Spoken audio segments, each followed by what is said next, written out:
Hey everyone, how's it going today? Thank you so much, as usual, for joining the Brooklyn broadcast. Today, of course, as always, everything is 20% off of all my courses. It's on my website through TrueFire, and I have my Brett Papa course, Blues Rock Masters, as always, and we have Phil Mingan handling all the duties.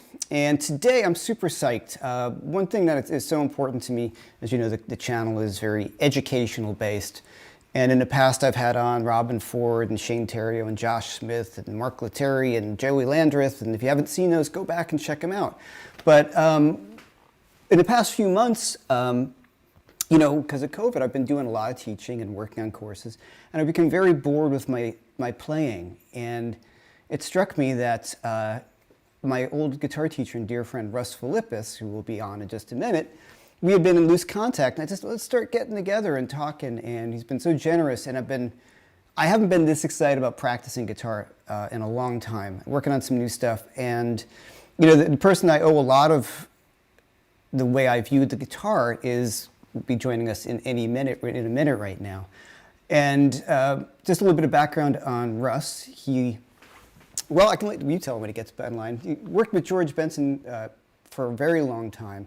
If that's not cool enough, he studied with some of the greatest legends in jazz and has so much information to impart. So I could keep on going on about this. So I'm just going to bring up my friend Russ DeFilippis, and I got to get this, hold on.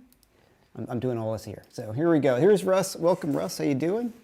Jeffrey, it's great to be with you. I'm extremely honored to do this, hang out with everybody, and pass on the love of guitar and music. Great. Can you tell us, just to start off, can you tell us just a little of your backstory? And then we're going to talk about your idea and what you helped me with at a very early age. Just real quick, after I got out of Berkeley, I was so full of information, all this stuff, and I had no idea what to do with any of it. And I had studied a little bit, took some lesson or two with Mike Stern, and as much as I love Mike, it was very loose. And then I met you, and you both studied with the famous Charlie Banakis. And when you started showing to me, it made sense, whereas Mike is a little more, Mike Stern, a little more loosey-goosey, I guess is the best way of putting it. Mike, if you know Mike, he's a beautiful person, but he's a little flighty. That's the best word for it, Well, I guess I started guitar about 10 years old, for real. I've had guitars earlier, but the real first steel string, six-string guitar, and did the typical Mel-based stuff. And graduated high school at 17 and went off to Berkeley. At that time, it was 1970. I was fortunate to be in a group of musicians at that time when Berkeley, I think, was really a great grounds for competition, for getting better. Not everyone got the trophy for participation. You got your butt kicked. People like Mike Stern were there, Emily Remler, Chuck Loeb, Richie Holmberger, or Richie Hart, as we know him. Schofield, Vinnie Colaiuta, Steve Smith. It was and we were all hustling the same thing. How do you play over a 2/5? How do you play the blues? Things like that. Great teachers that I'll mention in our chat. John Laporta, Bill Levitt, Mark French, Herb Pomeroy. God, I'm sure I'm missing a bunch. But then, along with that, there was a man named Charlie Banakis who taught out of a little studio in Brookline, and he was the jazz guru. So many of us signed up with him, and I was with him for a long time. I used to have a lesson at 6:30 in the morning. Oh man! I'd show up with a cup of coffee, both him and I, and he was pumped and ready to go at 6:30. So being fortunate to graduate Berkeley, and I was offered a position to Bill Levitt, and I stayed there and taught for a few years. Then when I came back to New York, which is where we all grew up, New Jersey, in the center of the universe, I started making my run down to Philly to study with Dennis Sandoli, who was another jazz improvisation educator and legend. And then along the way, one of my heroes, and I guess we can talk a little bit about starting out in the blues with Mike Bloomfield and the Blues Project and Danny Kalb, I eventually got turned on to an album called Dynamic Duo, Wes Montgomery and Jimmy Smith. And then the same man that turned me on to that handed me an album and said, here's this young guitar player that's hit the scene. His name is George Benson. And he like with Robin and Your World, I mean, he was like, I wound up befriending him, and he called upon me to be his assistant and work with him through Tenderly album, the Big Boss Band album with Count Basie. And moreover, he became a mentor and a friend, and he helped solidify what were the speed bumps in your music education and what isn't. Charlie Parker, he held no degrees. George Benson held no degrees, although he has an honorary doctorate from Berkeley. But it helped me connect the dots. And like you, I left Berkeley with all this info, all of this stuff, and George could still whip me on any given day, sitting on the couch playing. So, in our chats previous, we talked about where we all started out in playing the blues and how we evolved from there. So, that's stuff I'd like to talk about because I think we all travel similar. Hold on. Similar path. One sec, Russ. I got to ask you a question. We got a lot of bad echo coming through. Do you have a pair of headphones you can put on? Oh, me? Yeah. Yeah. Okay, and then you just turn off your monitors and just talk to the headphones. Talk to the headphones. You know what I mean? Like if you put your headphones on, So I can hear you. so you can hear me, and because it's picking up a delay in your speaker. Sorry, guys. Let's see if we can get this technology going. And it cooked me for a minute, and I'll talk while we're working that out. Okay.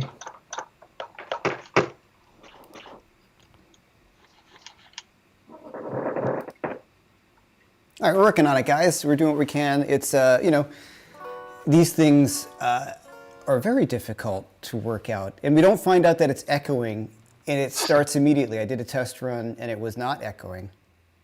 And now it's echoing.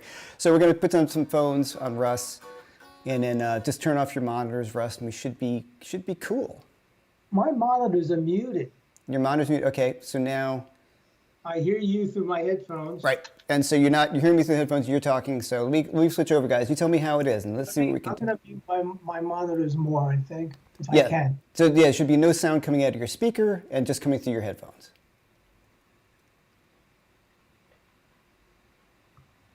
So you might lose some of your guitar sound. That might be what might happen. Oh man, my guitar's pretty hot. Okay, let's go here. All right. Thanks for hanging in, guys. Hey, it's live. We're having fun. I'm going to switch over to... Is that better? Let's try it. You guys tell me now. Russ has got to talk, and let's see if it's better. And hopefully... 1, 2, test. Yeah. Yes, no. What do you guys think? It's okay now? All right, let us know. Sounds good now, everybody says. Cool. All right. Just let me know if it mess up. Thanks for letting me know, guys. Like I said, it was totally fine in the beginning, and then suddenly, obviously, started echoing. All right, everybody's saying it sounds good. Thank you for hanging in. It's live, and hey, it's just fun. Hey. So where did we leave off with my jabbering? Yeah, well, Berkeley, like you, so you got out, you were trying to the speed bumps, and we want to talk about some speed bumps and what people can get past to get to be playing guitar better, quicker, things that you and I have figured out. Let's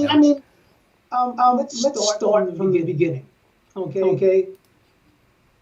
First time you sit down and you pick them apart at your guitar. I'm not talking about learning the intro satisfaction. Probably one of the first things I ever get out. Mm-hmm. Very difficult. But anyway, when you started to improvise. Okay, hold on. You felt more echo again. We were having a bad situation today. Hold on. All right, hold on. Sorry, man. All right, so I'm just talking to Russ here. So yeah, this is it. We might have to try it again next week. Sure. Let's do that. You guys, I'll hang on with me and I'll talk about some stuff. I'll just wing some stuff for us today. something happened. We have to sort it out. It was totally fine. We checked it out, and everybody said it just got even worse. So It got worse. yeah. So if I'm fine when I'm speaking, right? Of course. And everybody says it sounds better than my delay, though. All right. So there's something we have to figure out, and unfortunately, I'm used to using. I've done this so many times, and it's been fine. So let me try one more thing while we're live, and if not, we'll just pick it up next week, as opposed to trying to sort this out now, which can be very, very okay. Now we're gonna try. I'm gonna try one more thing, guys. Let's try this. So, and please let me know. And okay, Russ, let's try it again. And one more thing, guys. Thanks for hanging out. 1, 2, check 1, 2, test, test, test. This is my other thought. Test, test, test. 1, 2, check 1, 2. Let me know, guys. And then check. it's only when the dual screens are on. Interesting. Okay, that's good to know. How about right now? We're gonna talk for a minute, and then check 1, 2.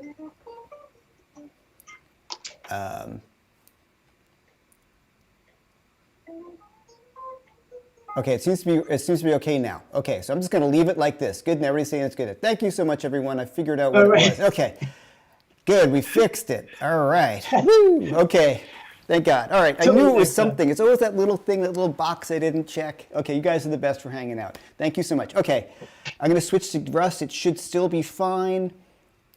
Let me know if it's not when he's talking by himself, and if not, I'll go back to the other shot. You're on by yourself, Russ. Let's keep going. All right. All right. Testing. Am I there? Have I arrived? Yes. Okay. So, in the beginning, all right, we all started out with picking it apart and trying to figure out what is going to get us through playing through the blues. Okay.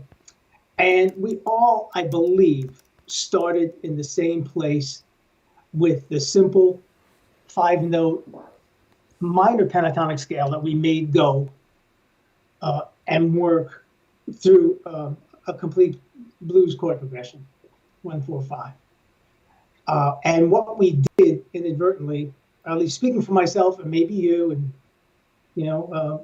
I like to call it street smarts because we all started by ear, and we connected the dots. And what I'd like to do is try to connect the dots, moving forward. But anyway, if you look at your guitar and you play the simplest of pentatonic scale that we all started with, which I'm not going to name right now, but it's this. And we played that over all 3 changes of a blues. Okay, what I'll do is I'll harmonize each of these notes on each of the 3 chords of a blues, since I picked A, which seems to be the area of the guitar where we all seem to have started at one time. All right, let's take a look at that. That's sharp 9 on this chord, which is A. Okay, it's flat 7 on the 4 chord. And on the 5 chord, it's sharp 5. So we went, okay, that works. That's a cool chord. Okay, hold on one sec. Sorry to interrupt. The guitar, is there any way you can turn your guitar up so it's picked up by your room microphone? That's the last question I have for you. Am I picking it? You mean turning it up? Yeah. Okay, right now it's going through my interface. Okay. All right. You want it higher? Yeah, sure. Well, no, I mean, I can't hear it. I think because you have I'm not hearing it at all. I'm hearing acoustically through the room microphone. You are? Yeah. Wow. Maybe you could turn your monitors back on. Just try that and we'll see what happens. Because you're not talking to me. You're not hearing. I'm not going to speak. A little more? More? Sounds good. Sounds good. So we got it now? We're good? Yep. Okay, yeah, I probably muted all channels. Okay. Are we good now? I believe so. Good. So anyway, going back to that simple pattern that we all jumped on when we first started, every note is either a chord tone or a tension of all of those 3 chords. I don't need to go and harmonize every one for you, but everyone has some role to play on all 3 chords. And we wound up, at least for me, and maybe for Jeff, playing the blues a very modal concept of just sticking to those 5 notes and making them all work, which was, I think, from Jump Street, that's where most everybody started. And then at some point, you wanted to elaborate more and start to speak on each chord, which brings us to the origins of the original traditional pentatonic scale, not the minor one that we all play, but the one that's derivative of a major scale, which this is. But when John LaPorta turned me on to the pentatonic scale, he said, we're going to take the 2 active tones out of the major scale. Now, the 2 active tones of the major scale are the 4th and the 7th, which is pretty obvious because that's where the half steps are. So we took them out and we wound up with a pentatonic scale that looks just like the one you were playing, but it's now called C major. And what he did was he enforced on us to play natural thirds, so then we can hear flat 3 as a color tone, and know that the major third is the true chord tone. So that's how it started. And then from there, we built on. So do we have any questions coming in yet, Jeff, on this? No, I think you're doing great. We're going to deal with an echo. So if you just want to just keep going, and then I'll cut back, and then we'll turn down your monitor and we'll get back to talking. Okay. Sorry. So I'm still going to reiterate, okay? So anyway, so if you look at the C major scale and you take the 4th degree and the 7th degree out, you've taken the active tones out, and the tones remaining are the ones that are tonic and restful, and they don't cause any trouble.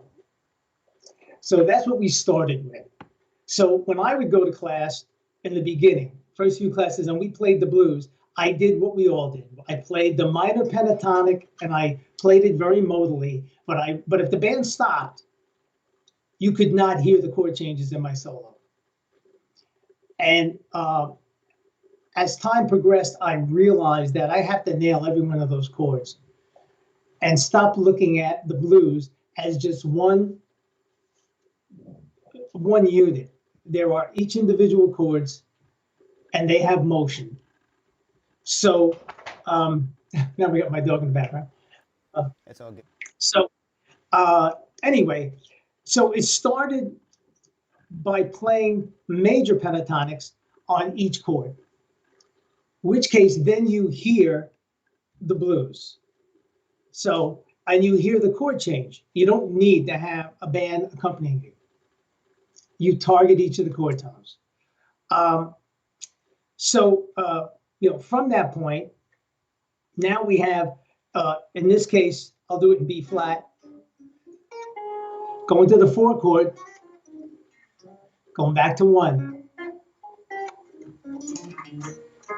4, back to 1.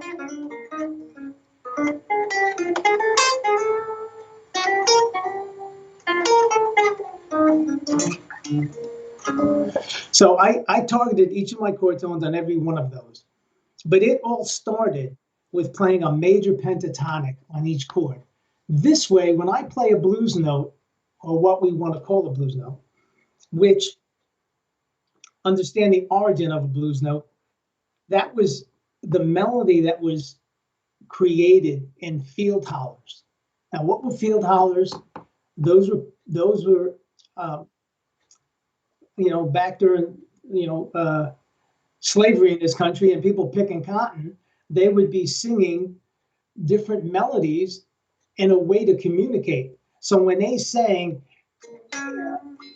they were telling someone that, man, watch out, maybe the man's coming on horseback. So, be aware. So it was a way of communicating.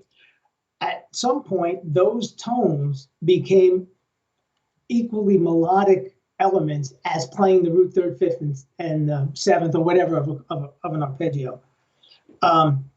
So anyway, so if you don't play a major third, to me, at any point, then this does not have much gravity.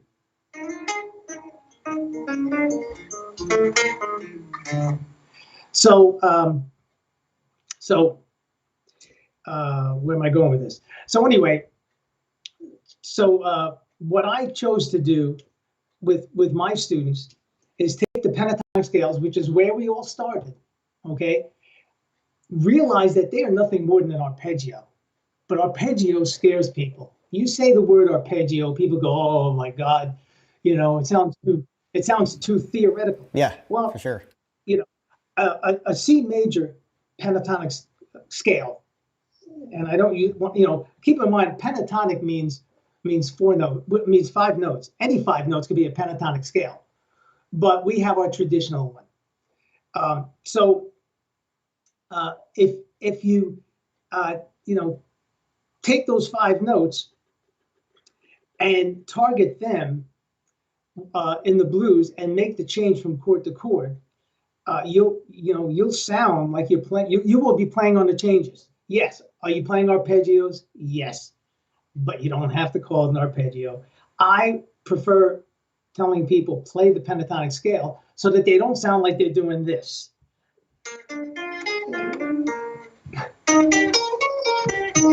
Okay, so that's a start, and then how I extended it is realizing that a minor pentatonic is one note difference than playing its dominant chord. If you call this a 2 chord and it goes with this chord, then just move one note, G to F sharp, and now you have D7. Okay?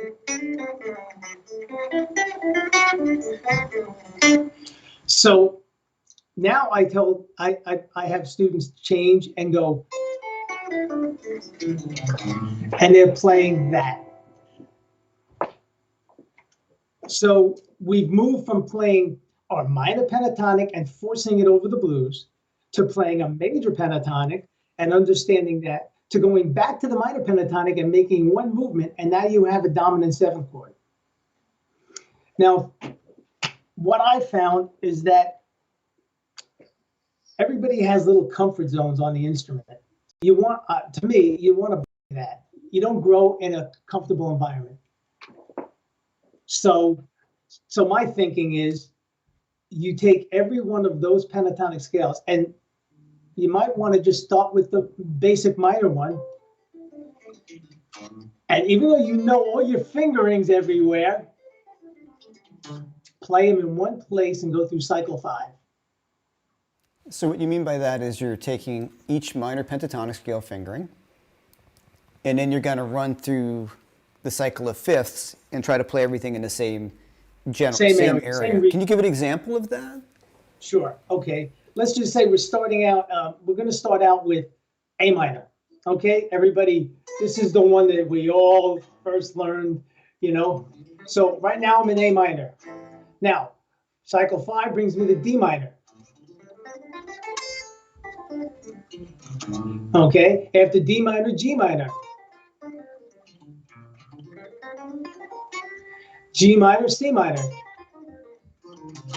C minor, F minor. Now, if I keep going, I wind up in B flat minor. Well, guess what? It's the exact same fingering I started with, a half step higher. There's only 5 fingerings. There's only 5 fingerings throughout the guitar on everything. It's the matter of, vertical, horizontal, and when you join them, you have diagonal. You have the whole fingerboard. So you're saying, which was an epiphany for me at one point, is that there's really just repeating those 5 different pentatonic fingerings. And we want to break out of thinking them as shapes, but when you do them in one position, everything starts to open up because you're not thinking in terms of box positions. And you're thinking about, these are the notes on the guitar and this is what I want to play, as opposed to if I'm playing, A minor pentatonic here, and when I go to D minor, I don't have to go up there. I can do it right here. Right. Right. So, which to me is, we talked about this, there's guitaristic stuff. Okay, Chuck Berry's Johnny B. Good is guitaristic. It originated on the guitar, that lick. yeah. But then there is non-guitaristic stuff, and you want to try to break into the non-guitaristic stuff, which then makes the guitar be an instrument for expression and not just an instrument. The capo mentality. Not that there's anything wrong with using the capo, but it's the capo mentality. So if you do it in each area. Now, once you get that going on, and you can do them and cover them in all cycle of fifths in one area, move one note. Move the G in the A minor down to F sharp, and now you have this, a D9 chord. So here's my A minor. Here's this note. I'm going to move half step down. Now do that to all your 5 fingerings. Okay, so now I have D7 or 2-5 if you want to use a jazz term. If I go, I just play 2-5 without going. Okay, so now I have D7. Okay, from D7, G7. Now this comes from the D minor. Right, I'm going to move the C down to B. The flat 7 goes to the 3rd of G, and watch.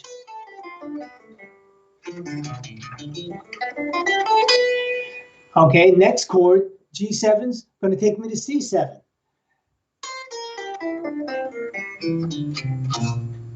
C7 is going to take me to F7. F7 is going to take me to B flat 7. And then I want to keep going. E flat 7 just a half step higher than when I started. So that will help you start to target chord tones as opposed to me preaching arpeggios. And it works off of what you already know, what you've already built on. Most everybody knows their original pentatonic scales that we all dabbled with when we first decided to be improvisers. Whether it was,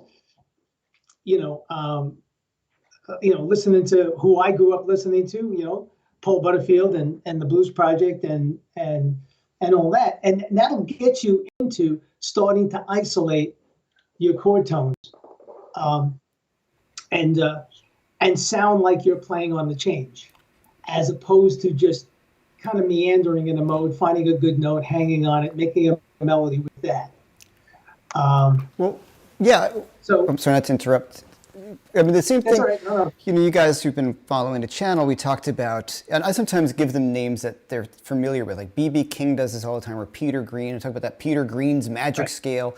And these sometimes can be sort of like, sales pitches to get people to bring into the info. But what I've always said to you guys was, if you take A minor pentatonic and you change that G to the F sharp, you're getting a D9 arpeggio, and it works perfectly over your 4 chords. So that's exactly, one thing that I, when I started working with you, I was like, wait a minute. So the idea that really we're talking about in many ways is making changes and getting inside chords is not that difficult. We were talking about this yesterday, that people are terrified by chord changes. They're just like, this is like, I'm too smart. I'm not smart enough to do this, or this is going to take too much time. And if you realize it, like when you see things and they sit on top of each other, but just by changing that one note, is it an arpeggio? Yeah. Or is it a scale? Or it's all those things. And it makes life a lot easier, I would say, Well, if your guitar was lined up with LEDs, mm-hmm. as the chord would change, the targeted notes that you want, which are the chord tones and the few tensions, would shine brightly. Yeah. And all the other notes are still in play. They're still in play. You just have to learn how to resolve them. Mm-hmm. Okay? So yes, if you think about it as, we're holding a conversation, and this is my noun and verb. Okay, those are the chord tones, or to use the other word, arpeggios. They're my noun and verb. All the other words that surround it are, they're my adjectives. They're my color notes that make the noun and verbs pop out. Okay, and they have a gravitational pull to them, and you can play games to where you sound different than me, just like we do in our vocabulary. We sound different. It is a language. So learning how to target those notes to start with, yeah, it doesn't happen overnight. But if you are patient with yourself, and you admit to yourself, I did not play the chord. I didn't play the chord convincingly in my solo. I'm just letting my fingers do the walking. It matters. It matters. The other thing that we as guitar players deal with is that we have 4 middle C's. Piano has 1. Okay, so we're here. That's number 1. Number 2, geographically, we can go north, south, east, west. The tone does not matter. Sometimes it goes up, sometimes it goes down. You go to the right of a piano, the tone goes up. Go to the left, it goes down. That's not where we are. The other thing about the fingerings, you want to get to where your ear recognizes the notes all over the instrument, but it doesn't start. It starts in sections, and then you marry them. Right. It's kind of like if I or you were a author, and we are at our typewriter or our word processor, and our hands know exactly where the H is, and our thoughts are going right on that page. Now someone mixes up all of those letters, and gibberish comes out. Well, that's as a musician, as a guitar player, that's what we deal with. And you got to you want to work towards knowing what's under each finger throughout the instrument. So that's why going through cycle 5 in one region is very productive. Yeah. Well, it will get you to where eventually you see the guitar from the nut to the last fret, and get rid of the gray areas. And so that's you'd be surprised how many people have never sat down and just played their pentatonic scales in one area and just went through cycle 5. They're used to bouncing around. Sure. They're used to going, okay, I'm A minor here, A minor here, A minor here. And then if they go to D minor, then they jump right there. Yeah, exactly. The fingerings are down. Yeah. Okay, well, I'm going to go G minor. And everything lives on top of each other, and then the second you start seeing that, and as I say all the time too, if you're just starting to get into this too, and even if this seems a bit much, which if you listen to what Russ is saying, it's not really, you just change in one note. And I've always talked about that. If you even just envision the chord right there, you can see the chord tone that as it surrounds the scale. So if you even just look at the chord shape, if you really feel like, wow, this is still too much for me, if you even just envision the chord, you can see it and you can play those notes, and they're contained within the scale. So this, I think, as it was for me, and I will reiterate a story. A kind of embarrassing story to me. Yeah. When I first went off to Berkeley, I had a good amount of chops, and we were in a class, and everybody waited for everybody's solo, and people would line up and wait till he solos. Wait, you're gonna get blown away by this guy's solo. And keep in mind, we're 17-year-olds. We're talking loud and saying nothing. Mm-hmm. Okay, but I went to do my solo. And the teacher at the time, who was a trumpet player, who probably doesn't even know he did this, his name was Jeff Stout. I believe he played with Buddy Rich. He said everybody can play how they want, but Russ has to play quarter notes. So when I had quarter notes, all of my hot licks went right down the crapper. because now I had to know the chord change. Yeah, emperor has no clothes, right? Yeah, you know. Yeah. So because I was too busy talking loud and saying nothing. Right. So I was embarrassed enough that I went back to my dorm, and to tell you the, give away certainly my age, it was a front-loading cassette player. I recorded the chords so slow I could reiterate the chord tones aloud as I tried to play over them, because all my little patterns were irrelevant. They were irrelevant. Yeah. And that's the other thing, is that as guitar players, it's inherent that we start out by playing picture book. We play patterns. We play, looking at tablature. We play, a lot of things that are speed bumps, as opposed to, and I'm not saying you have to be a reader or a non-reader. George Benson's not a great reader, but he cut right to the chase. Right. And he said, okay, if the band is playing this chord, then this matters. If I played an A7 chord and asked you to sing a note, you're not going to sing me a flat 2. I guarantee it. You're going to sing me a root 3rd, 5th, 7th, and 9th, maybe. That's what you hear. That's the gravity. And at some point, when you learn how to play against the gravity, to add more hair to your solo, well, now you're doing it in a very artistic way, as opposed to, I'm playing out, so I'm just going to play anything. Right. But anyway, yeah, that slight little move makes all the difference. And I'll do a quick demonstration if you want. Yeah.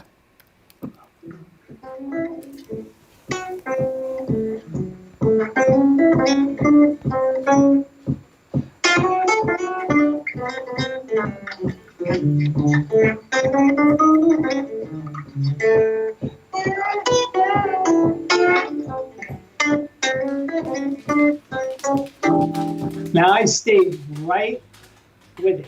You did not have to hear a band.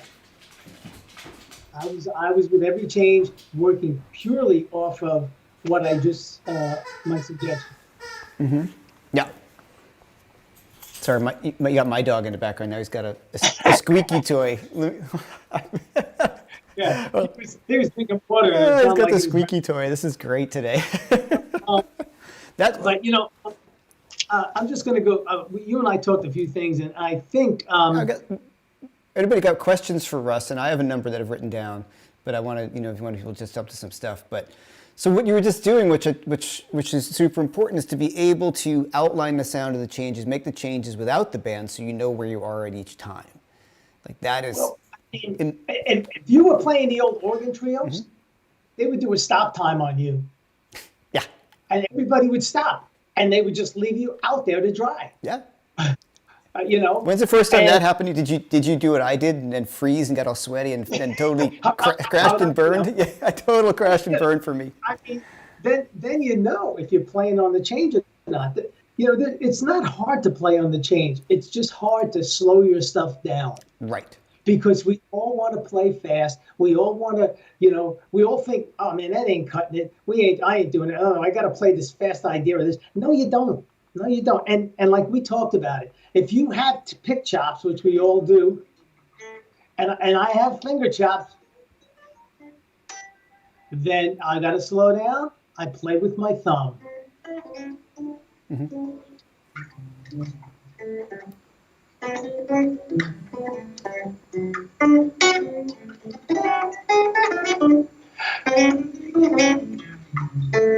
5, 4, 1,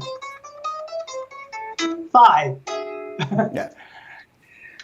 And I'm playing with my thumb. It slows my stuff down because we all have finger memory.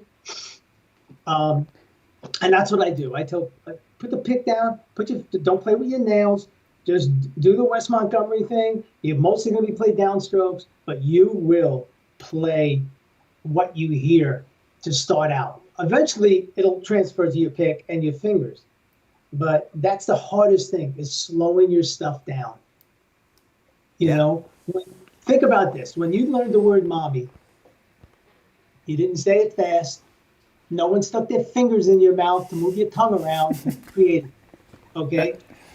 You heard someone say, Jeff, say mommy. and you move that tongue around slow as you could to get what you hear coming in your ear, out here. Right. It's no different. Or the squeaky. Yeah, the squeaky toy. So, go ahead. This is a good show today. I got the squeaky toy in the background.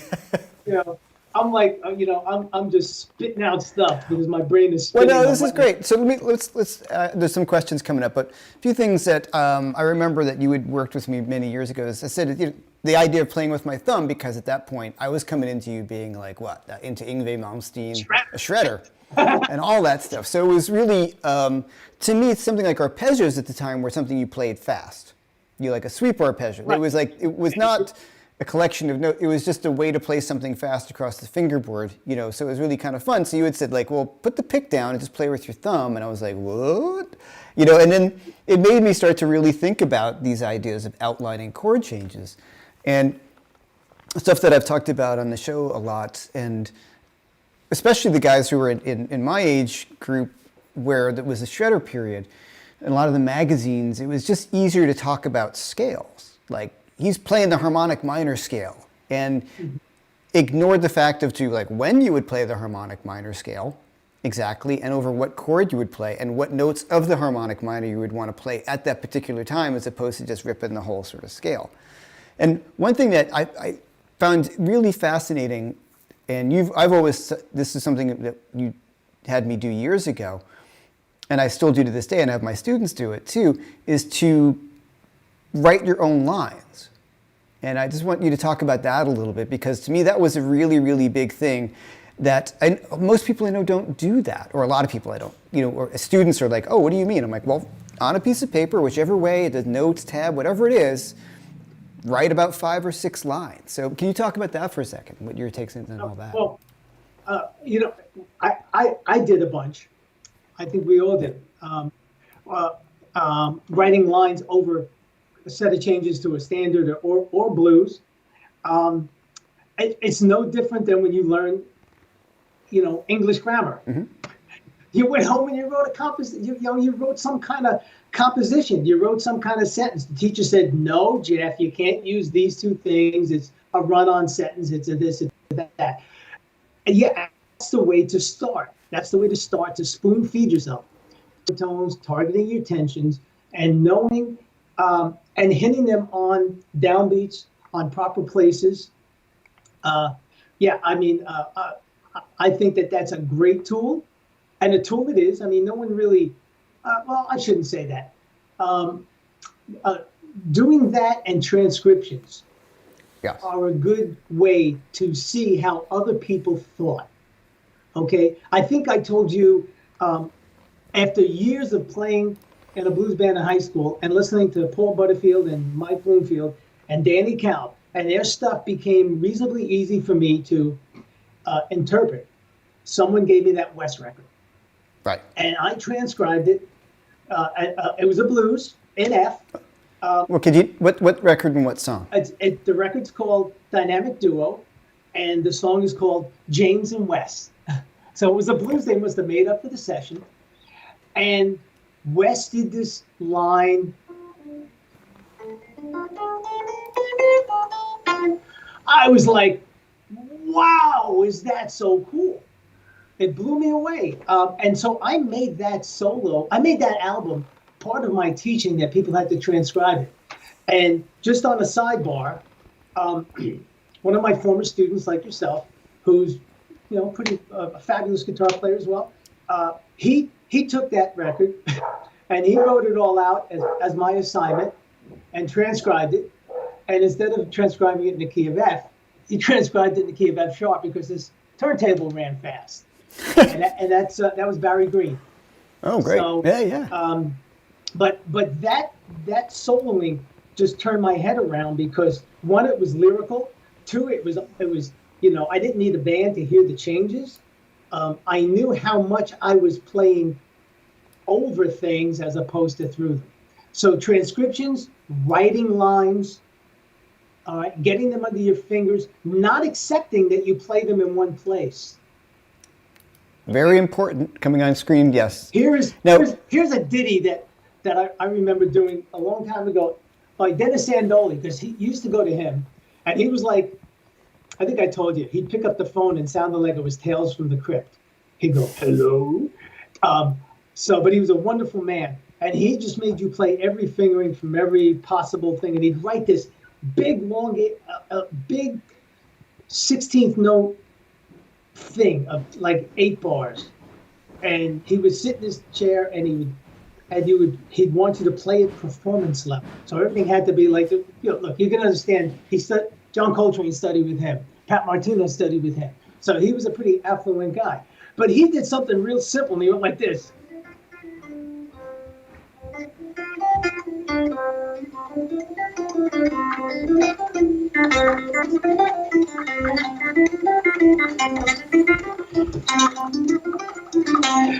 Just, play it everywhere. Mm-hmm. Wake up the guitar. It was another thing he showed me, which is kind of a goofy thing, but I'll show it to you. Yeah, that's fun, isn't it? Yeah, it's playing the same note, yeah. I was like, I think you showed that to me years ago. I remember when you showed it, I was like, oh, wow, that's really cool. It's goofy, but it was one of those other things. But yeah, you write out a solo, you play it wherever. You don't, if you're not a real good, writer of notes on staff paper, then compose the solo on your instrument and then say, okay, I'm playing it here. At least come up with 3 to 5 fingerings. Right. So I mean, how many people do this and they never go? Right. A lot. Yeah. A lot. And they'll do it here, but they won't do it here. And if they go, oh, all right, so I went to the flat 7. Oh, okay. And then build up to that. Okay, so I'm on a flat 7. Everywhere I am, I know. I just hit the root. I'm on the 5. I'm going to go up chromatic to the flat 7. I'm going to go to the sharp 9. Bend it to the 3rd. Mm-hmm. I didn't go to the flat 7.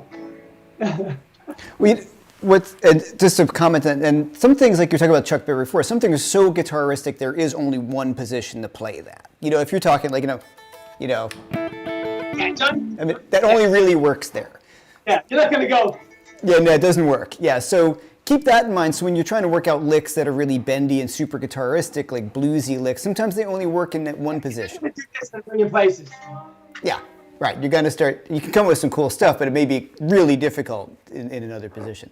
Right. So, I mean, some things are, but another thing is, there are times that I will play something in a certain area because I want to phrase like the sax player, mm-hmm.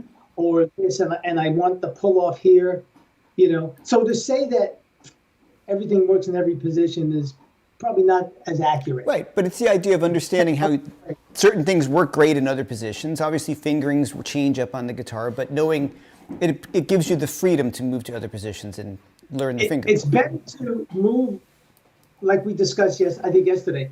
It's better to let the music dictate the technique and the technique not dictate the music. Yes. And that's true whether you compose a line or you don't. Hear the line, write it down, embellish it, find different places so it opens up other windows until eventually the instrument's the instrument.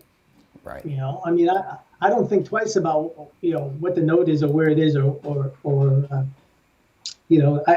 I have no dark zones. Yeah. And I don't think you do either. When you associate so long with the instrument, it becomes an extension of your. It's a tool. And I was telling people last week, and I said we have you on. It's like I've been working with you again on some new stuff or stuff that you had tried to show me about 30 years ago, and I just wasn't ready to hear it, or the kind of music you were listening to. So my point about this, and I was trying to say to everybody, is that you're never too old to work on new stuff, ever. And the best part about playing music is there's always something new. I'm learning stuff from you. I'm learning stuff from other people. And like I said, George Benson's favorite saying, if you don't want me to steal it, don't play it in front of me. That's great. And I've been with George, and George to me is the baddest musician on the planet, and he sings. Yeah. And he's the one that, I mean, I sang as a kid, and beat up my voice trying to do the scream and twist and shout by the Beatles in my rock band in high school. And then when I went to Berkeley, I got pretty snobby about singing. Mm-hmm. I was like, I don't know, you're hiring me to play solo guitar. I'm not going to sit in the corner and play Cat Stevens. And it was snobby. I lost a lot of gigs, that could have helped feed me. But then once I came back to New York, and I'm sitting there hustling gigs, and if they said, can you sing something, at that point, George Benson, who was started as a singer as a young boy, I mean, I turned around and said, George could sing. I said, why am I so damn cocky about stuff? Well, so, we get very elitist with these things, Of course, but the more you sing, the better a guitar player you become. Oh, I don't know about that, huh? All right, so there's some questions here. Let's get to some of those. All right. This is from Kevin Kazmian. In order to play chord tones, you have to know the chord tones beforehand, or are you expected to be able to tell what the chords are that you were hearing? One more time. I don't think I read that part well. In order to play the chord tones, you have to know the chord tones beforehand, or are you expected to be able to tell what chords you are hearing? Well, your ear will grow to where you will eventually say, that's a G7 chord. That's a minor 7 flat 5 chord. You will. I'm not saying you do it now, but you will. Yeah. It's just like if Jeff picked up the phone and called you up, he does not have to say, hi, my name is, this is Jeff-McErlain. You hear his voice and you know who it is. He doesn't have to introduce himself. That will happen the more you're exposed to things. But getting back to knowing the chord tones, if you know your pentatonic scales that I assume everybody's been playing, because that was my seed way back when. Mm-hmm. Okay, when I was playing my ear and trying to figure out what my heroes of that time were doing. You reapply that and understand that it's a C major or an A minor pentatonic, and you already have chord tones right there. You just have to make the shift to the next chord by moving that. So yes, you do need to know your chord tones. You can find them under every chord that you play. Yeah. So if you finger an A chord, they're there. And you could do things like go chromatic from below each. Sorry. Okay, above from each. That's your embellishing. Combine it. Yeah. Yeah. Or just stay on them.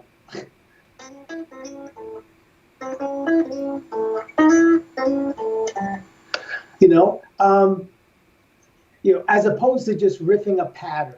Right. And that's what I did when that teacher shut me down.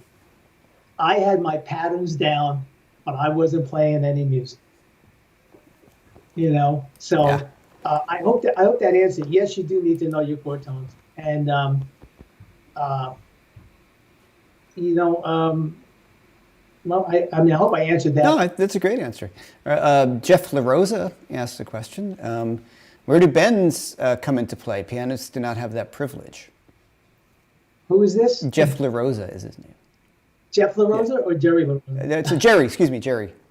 Jerry, that was my old roommate. Oh, God, I'm sorry. Sorry, Jerry. Sorry, man. I'm looking at... You should see the list of stuff I have to go through here. Okay, so Jerry LaRosa. Sorry, okay, I think he's... Yeah, sorry, Jerry. Yeah, I call Jerry the buzzard. We played together since we were 14 years old. Oh, great. Or younger. And then we were roommates at Berkeley, and he's like a brother to me. So he's cool enough to bust my chops. Yeah. Okay, good. You have to use old buzzard. Sorry, man. Sorry, Jerry. Sorry I messed your name up there. My bad. Okay. This is Richard and Sarah, who's here all the time. Thanks, Richard. What are some good formulas for ending a 5 phrase on a specific 5 and starting on the 4 on a specific 4? Wait. Okay. Some of these questions get hard to read.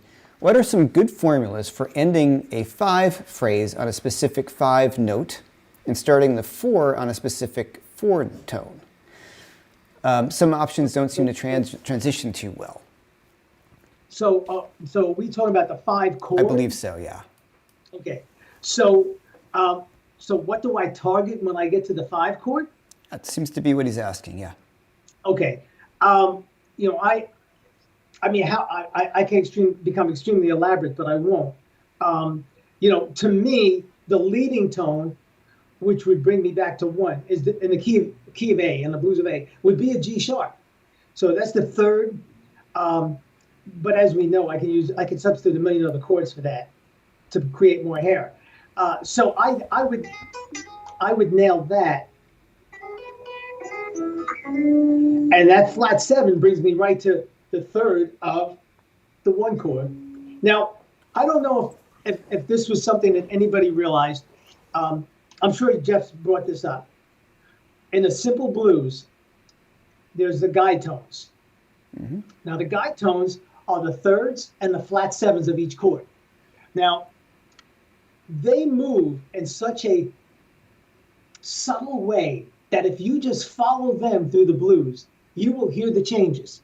Let me demonstrate just in a simple blues in A, okay? I'm not gonna play the roots. I'm just playing the thirds and the flat 7 of each chord. Here we go.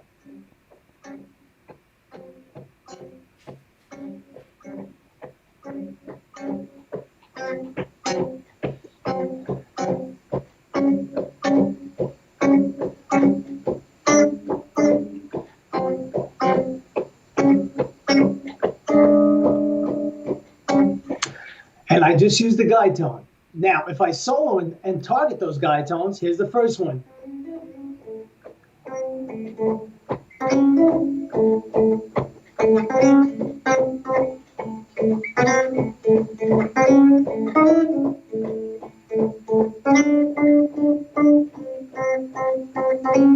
Here's my 5. Mm-hmm.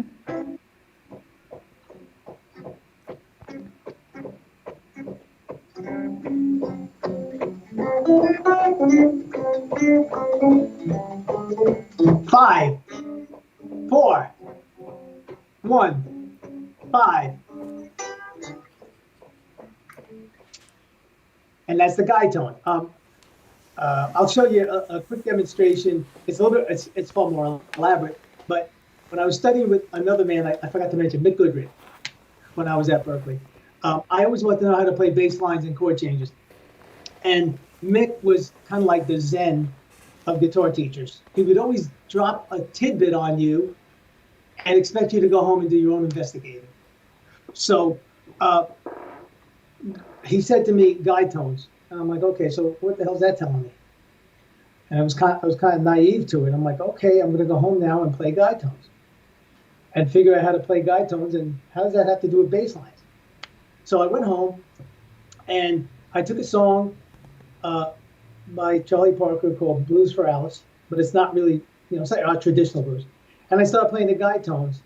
And then I started figuring out how to play bass lines with the guide tones happening. So here's the chords in their entirety.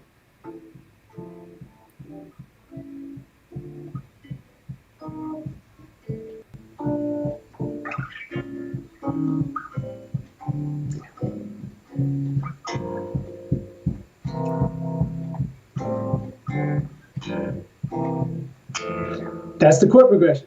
Now here's the guide tones. You will hear those chords. You won't hear the bass line.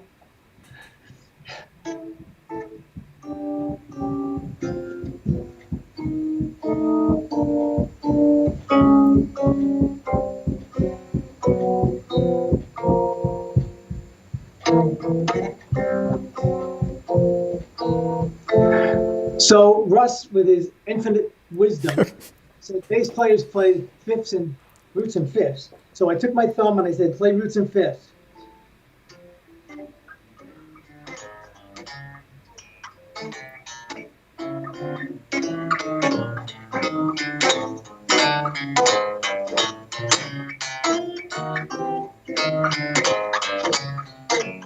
I went to my lesson at Farm where he said, I guess I get it.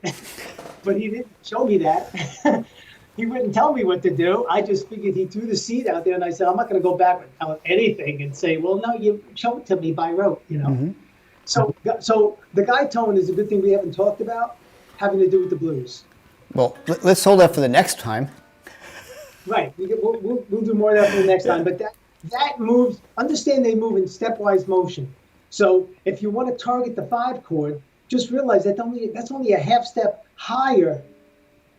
When you talk the 4 chord, it's a half step lower than where you started. And guys, if you look through my channel, there's actually a number of videos where I talk about the guide tones and making a change in the blues with 2 notes, and I talk about it as a rhythm guitar part and as a soloing. So it is one of the key elements. And I think, it's funny, the Mick Goodrick thing, you did the same thing to me years ago playing a jazz blues, and then you wanted me to create a walking bass line for it.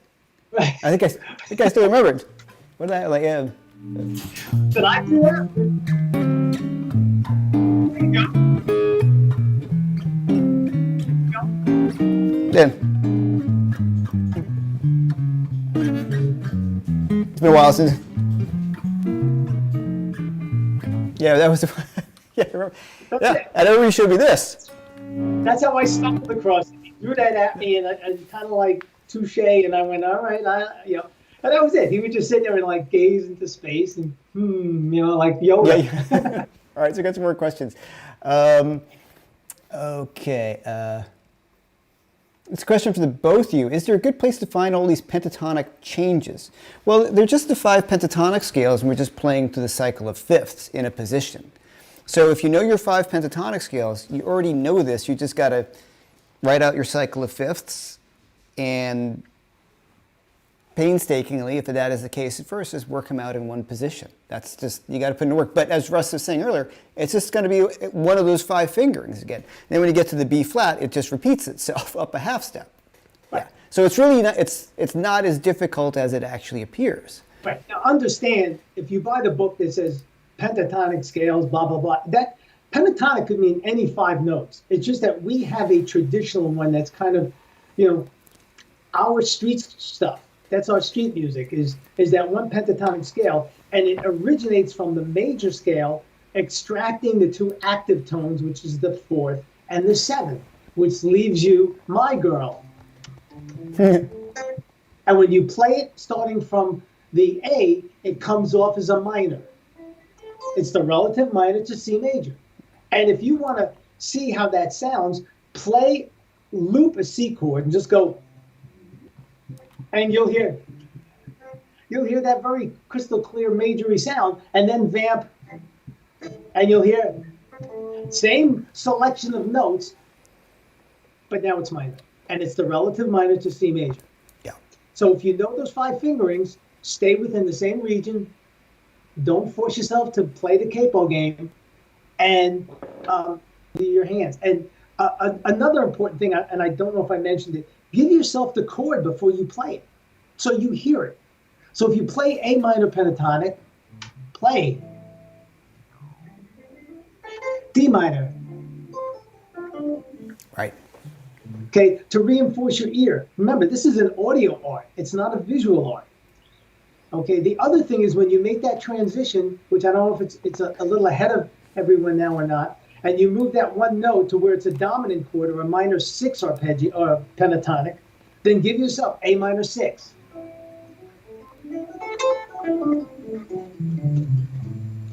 Okay, D minor 6. Okay, and stay in the same area. Once you do it in one area, you've automatically done it everywhere. Yeah. It's just, it pays dividends. It absolutely does. And then when you look at it as their scales, there are arpeggios. There are all these things. Yeah. Yeah, I mean, the pentatonic scale. But, throw the word pentatonic out. It's a C minor 11, C minor 11 arpeggio. It is. Yeah. In this case, it's A minor. So it's A, that's the root, flat 3. There's the 11, there's the 5, there's the flat 7. Done. Yep. Yeah. If you want to do it in C, it's a C6-9 chord. If you want to do it in the relative major, root, 9, 3, 5, 6. Think about it that way as opposed to, it's my little box. Yes. And that was a big groundbreaking feeling for me, Now, when you're, like we said, guys, a lot of you guys are blues guys. When you're playing blues licks, like, this is the next step. For the guys who feel like everybody asks when they come for a lesson, I want to break out of the pentatonic box. I feel like I'm playing the same stuff. It's because it's very easy because the guitar is very picture-oriented, like a picture book. And then you get to this point where you need to start breaking out of it. And this was the big thing, and to seeing how it's one of the only instruments that people can get away with saying, I don't really know anything about theory or anything about the guitar because I can just move this fingering to that fingering and play this scale. It's cool to begin with. Well, guitar offers a lot of fun and enjoyment on a lot of different levels. Yeah. It could be a back porch instrument of people having a good time with it, or it could be something that you really commit very little amount of time and you get a lot of benefit out of it, or you can turn it into a self-expression thing where it has to be a tool. Yeah. And whatever you put into it, it pays dividends. It'll pay back, and just have patience. Patience is big thing. I mean, it. Believe me. It's always when even like it was all the workshops I do, and I say to you guys all the time. People are like, how do you do them? Like, I practice a lot. Like that's the answer. I mean, there's no other. Think about this, okay? And I think this is a true statement. One, and I said it before, you don't grow in a comfortable environment. So push yourself out of your comfort zones. Yeah. Number one. That's why there were jam sessions way back when. I mean, now you do a jam session and maybe mommy will complain because my kid has colitis because someone yelled at him. But I don't know. A jam session was meant to, what's his name, threw the cymbal down on Charlie Parker and chased him off the stage when he was a young player. Yeah. It's meant to send you home to get your stuff together or give up. I heard this, and I think it's a true statement. Michael Jordan was cut from his high school basketball team. Now, if he didn't go home and decide to play those, to dunk a bunch more baskets than the next guy, he might have never been who he is. Yeah, you need your ass kicked. Here's a better one. George Benson was fired from his first night with Jack McDuff. Because George was pretty much a singer and an accompanist for a band that was kind of like the Drifters. Mm-hmm. And when he got with Jack McDuff, Jack had all these bebop heads and all these heads, and George didn't know where the notes were. But George said, if I can sing the notes and find them on this thing, the dots, I can play a solo. By the end of the week, he was playing, and Jack McDuff said, I'll keep you and I'll take you into New York. Because it was in Pittsburgh where George grew up, and he was passing through Pittsburgh, and George was known as Little Georgie Benson. So then, of course, when George hit New York, he was kind of a force to be reckoned with. And then, of course, he was such a sweet man that people like West were taking him under his wing, and John Coltrane and stuff, But, if he tucked his tail down and just, scooted, look at, what wouldn't be? Pretty much, it's a pretty universal story. I mean, I had it happen in college. I think what teacher it was. We're just playing something. He's like, "What's your major?" I'm like, "Performance." He's like, "Are you kidding?" But it's. I mean, it was a little harsh, but it was totally what I needed. I was like, "Oh, I need to get this together." It makes you realize how bad do you want it. Yeah. But I just I think the hardest thing is to have patience with yourself and know that it's a slow process, but it will.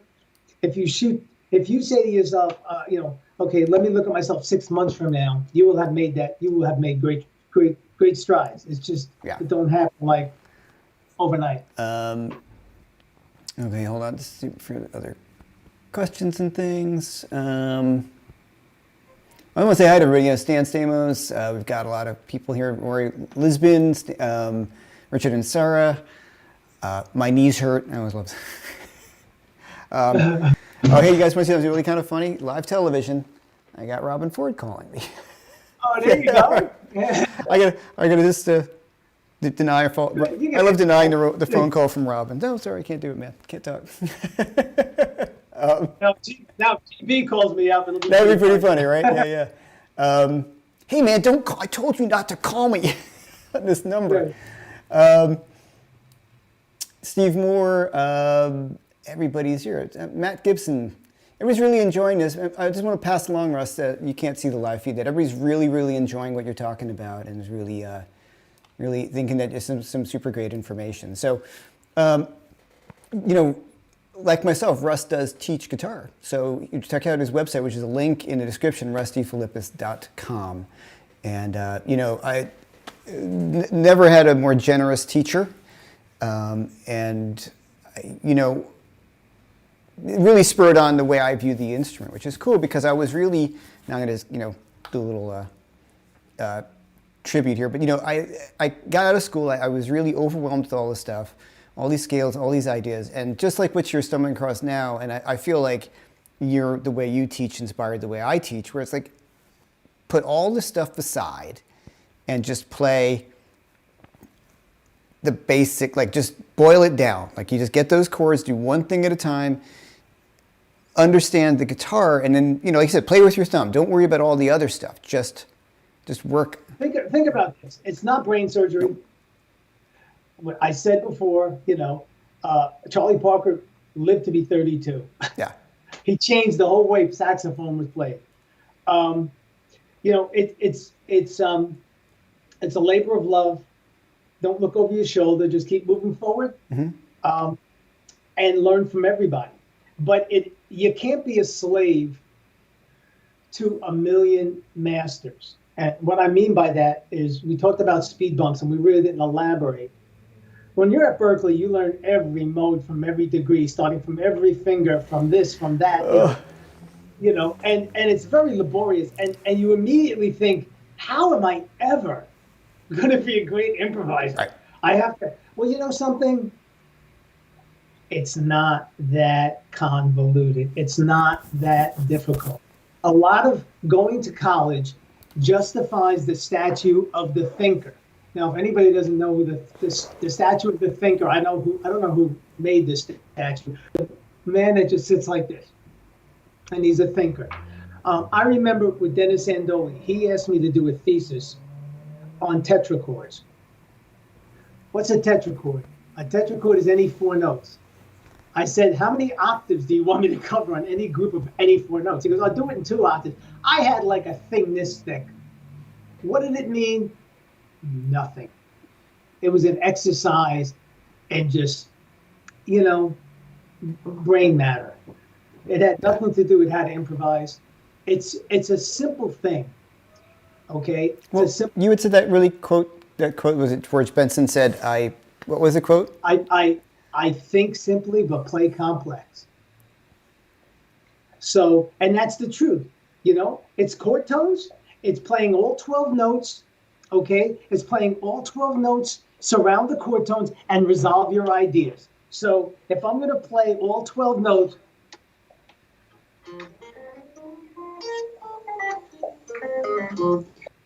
I'm playing around in. I'm right now in my head. I'm hearing a B flat 7. So if you look at my guitar here, here's B flat. Okay, I'm going to go from the flat 7. No, I'm going to go to from the 5 up to the root, to the major 7, down to the flat 7, now down to the 6. I think I'll go chromatic to the 5. All right, so here's the whole thing. Oh, look, I played a major 7. It's a chord. There's no wrong notes. It's wrong resolutions. Right. That's all. Well, we've been on for like an hour and 20 minutes. Wow. Yeah.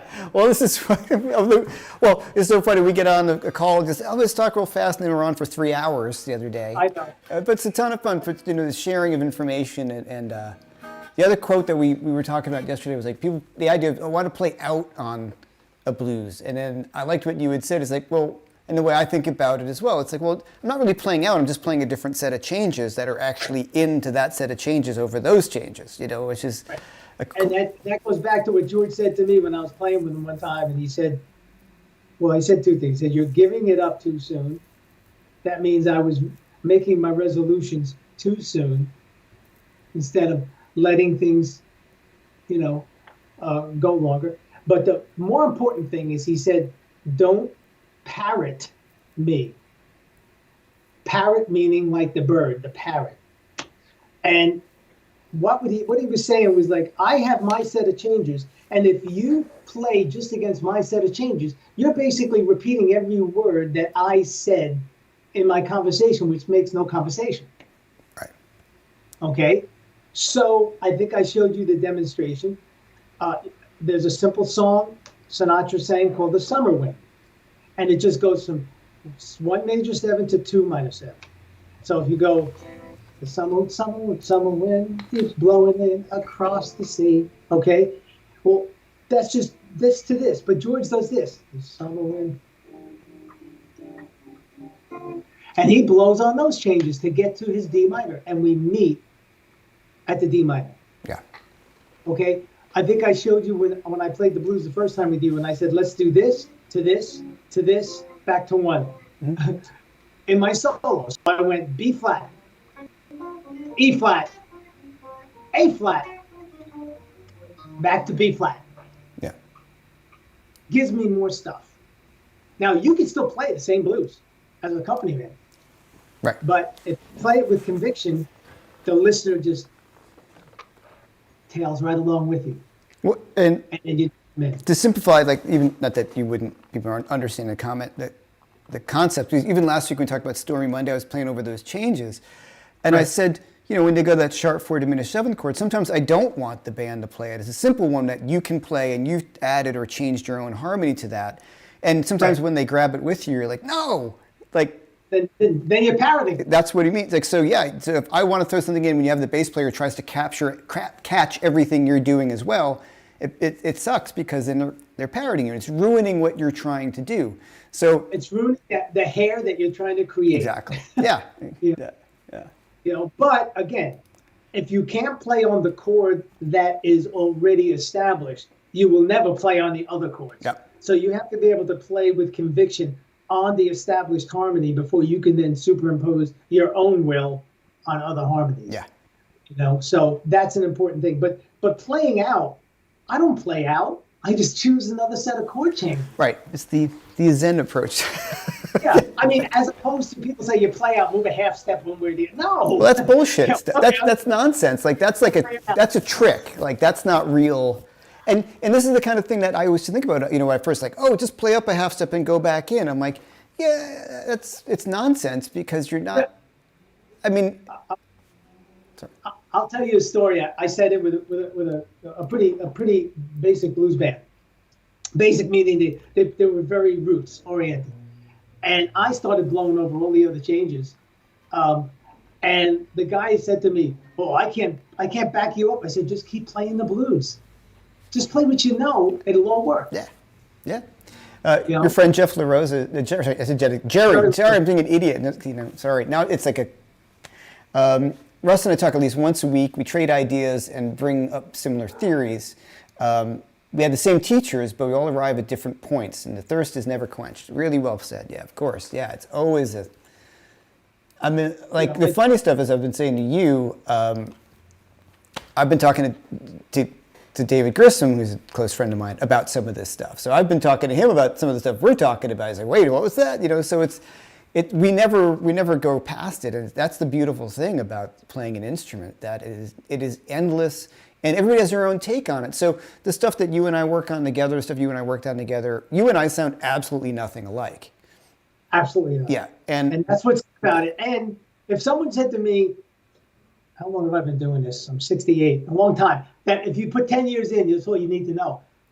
I would have done something else. Yeah, totally right. You had mastered it after 10 years. Well, this is what happened with me and you. Like, the COVID stuff, I mean, I was working super hard on the channel, and thank you everybody, and the lessons and courses and growing my business, that I forgot about the guitar for myself, and I was like, wait, there's something wrong in my life right now. There's something that is substantially missing. And it was gigs, and I had a really creative year the prior year or two with Robin, put on the record and touring with him and getting my butt handed to me daily, and loving it, because it was a good thing. And then this past year, so we just started talking, and you were we sparked all this stuff and stuff that I just hadn't really worked on. So it's been, I think it's a ton of fun, and that's the beautiful thing about the instrument, is that. And you can hear a piano player play something hip, or I can hear a singer do something, and you're like, wait, what was that? And I want to run home and pick up the guitar and figure it out. Of course, that's what it's about. It's not, and like I said, man, I learned from everybody, and with YouTube, I mean, I listen to cats and go, yeah, man, I never thought about voicing that chord that way. Yeah. And it's not like you don't know what it is. It's just I never thought to voice that way. But yeah, it's it's also humbling because you always wake up in the morning, stare in the mirror, and go, okay, how can I improve what I was doing yesterday? And that's what Jerry means. We get on the phone and, we both studied with Sandoli together. Mm-hmm. He studied with Sir Roland Hanna, great, great, great piano player. There was some awesome piano players when we were all at Berkeley. We were all a bunch of little, wet behind the ear hippies. Right. Somebody asked what years we went to Berkeley. Well, we went to Berkeley. I went in 2010. I think you went. I went 1970. Yeah, I went 1988 and 89. Yeah. I was there from 70 to 75, and then I taught there through 70, almost 78. Yeah, you were there for a long time. Yeah. Well, you were teaching. You weren't there. I taught there after I graduated. But and like I said before, the musicianship was Vinnie Colaiuta. How much better a drummer can you get? Steve Smith. Yeah. But at the time, we were all struggling, going through our ensembles and doing our lessons. We were all in the same boat. Yeah. I just mentioned to someone one of my first big band ensembles. There was this guy with a beard playing drums, and we were all like 17 years old, 18 years old. And this guy with the beard, some guy nudges me and goes, "That's the drummer with the band." Levon Helm. It's Levon Helm. And I mentioned it to my friend Eric Lawrence, who played with Levon for quite a long time. And he goes, "I know he went, but I never knew anybody that knew him there." I said, "He was in the ensemble for about 3 months, and then he was off." Okay. Yeah. He was gone. Well, he's becoming famous and making lots of money. All right. Well, so, but go ahead. No, we're on for an hour and a half, so I will obviously have Russ back on. This will be fun. And people have asked, okay, we got Christian, maybe Robin calling you to ask if he can come on this soon and talk about his new record. I'll ask him. I'm sure he'll come on and do it, for sure. He's already done it before. If you look in the archives, there's a me talking to Robin as well. I want to thank everyone for being here, especially my good friend and fantastic guitar player, Russ. Thank you so much for coming on, Russ. You want to check out Russ? Check out his website, russdefilippis.com. You can contact Russ there. Of course, you can contact me through jeffmcearlain.com. And thank you to Phil, who is working overtime today, for doing all the moderating. Everybody's asked questions. We really appreciate it. And thanks for hanging in for you guys from the beginning with the technical issues. We got it sorted out, but get it right. We'll get it straight. Yeah, it's always like this sometimes. So, and look forward to more from Russ. I know we've talked about helping you. That sounds pedant. That sounds like a talking to. Putting the cameras and the lessons and doing this and getting your own stuff rolling, because the information you have is so valuable. Because what's so great about this is, you studied with some of the guys who taught some of the guys. That is really valuable information to pass along forward. So there's also a lot of stuff that, like we spoke real quick. I'll make it brief. We talked about how a good teacher helps a student eclipse where that teacher is at this given point in their life. Yeah. And also letting a student know that you're not giving up on them, so don't give up on us. And helping them connect the dots and avoid those speed bumps that were not necessary. There's a lot of them. Improvisation is not brain surgery. It evolves, and you evolve as a person as you do it. Mm-hmm. But it's not as scary as some people want to It's not as scary as college made it. Right. And that's the thing that makes me sort of frustrated. When I got with you, same thing. It was like, you put all that aside and just do this. And then that's the way I teach now, because it really broke through everything as well. So, all right, we can keep on going.